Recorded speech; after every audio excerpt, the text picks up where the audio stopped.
Hey there, welcome to Izzo's place. So, Toolsday. Nice to be back on Toolsday. You might have seen a short already. So the short covered me unboxing a Hammerdrill kit. This is not the same Hammerdrill. It's the same model, but it's not the exact same one. But this, as you can see from some of the patina all over it, it's a well-loved, well-used tool. So it is in the DeWalt 20-volt line.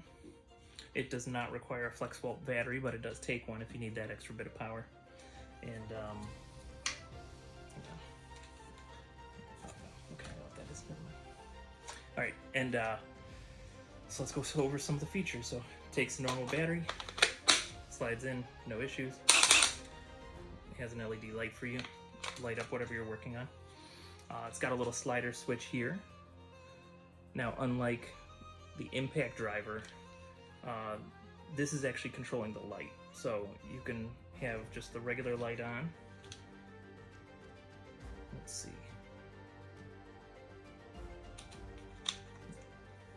So let's check it. So that's at the lowest setting. Oop. So that's a little bit brighter. And then this is the brightest. And not only is it brightest, but it's got a 20 by it. So I think it'll stay on for 20 minutes. So if you need an auxiliary flashlight, it's hard to see it.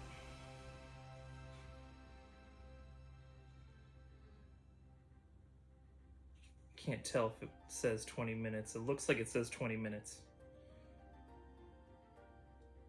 So if you need an auxiliary light, you can pull the trigger on that, and it'll stay lit a lot longer than normal. Normally it probably stays on like 5-7 seconds after you release the trigger. Alright, so an auxiliary flashlight. Now with this one, the speeds are on top.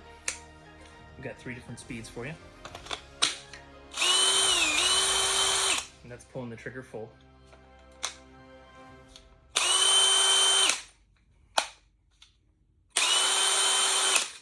Can't really hear too much of a difference. It did look like it was spinning faster.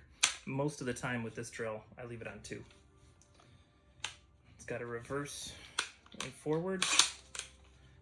It is a variable speed trigger, so if you pull it slowly, it starts slowly. Sometimes you need that. It's got kind of like your normal spinning chuck. Oh, that's fully open. I'll double check. I think this is a 1/2 inch. I'll throw a tape measure on it. But yeah, it's got your typical spinning chuck, and then those teeth will hold your bit.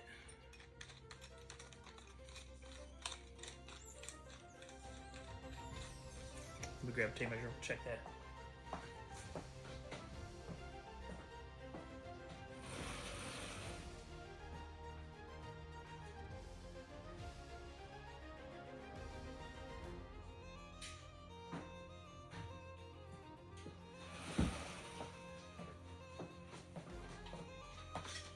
Okay, sorry about that. Alright, so this is a 1/2 inch chuck. So you can do a bit that's up to a 1/2 inch wide. If you're doing a twist bit that's over a 1/2 inch wide, it would have to reduce to be able to go into here. So it does have a regular clutch. So if you put that all the way low, let me tighten the clutch up all the way. Alright, so when you have that all the way low, when it reaches a certain pressure, it'll stop. Battery dip. Oh, battery's good.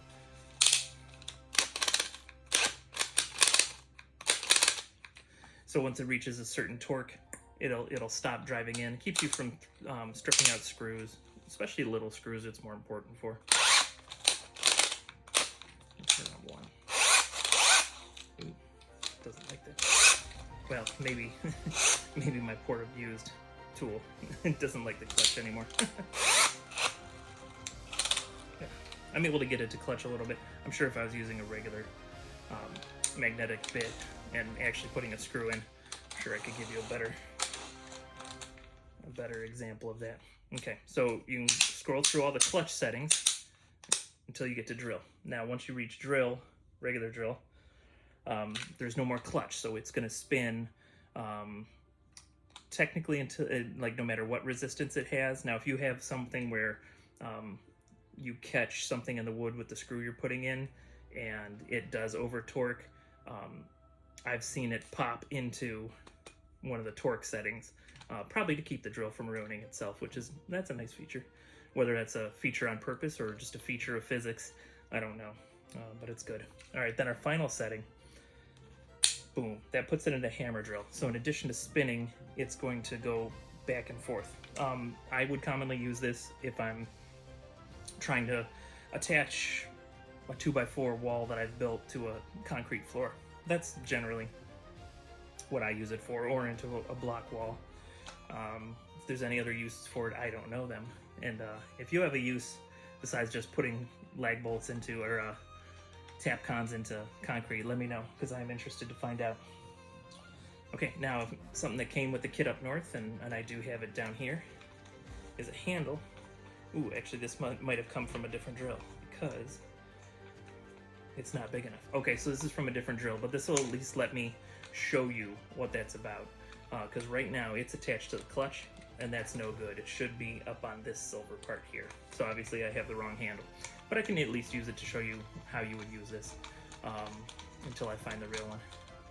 So you would just twist with this handle to tighten it on. Now again, it's not on the right spot on this drill, but if it was up on this silver piece, then I could put this handle in a position which would allow me to put more pressure on it. Especially important when you're doing the hammer drilling. That can be a tough experience. So having two handles on this drill helps out a lot for your body, for your stability, for holding onto the drill. Now, in addition to tightening on here, these usually come with some sort of depth gauge. So what you can do is, if you have your drill out here, but let's say you only want to go into the concrete 1 inch, then you slide this piece. Oh, I have to loosen it first.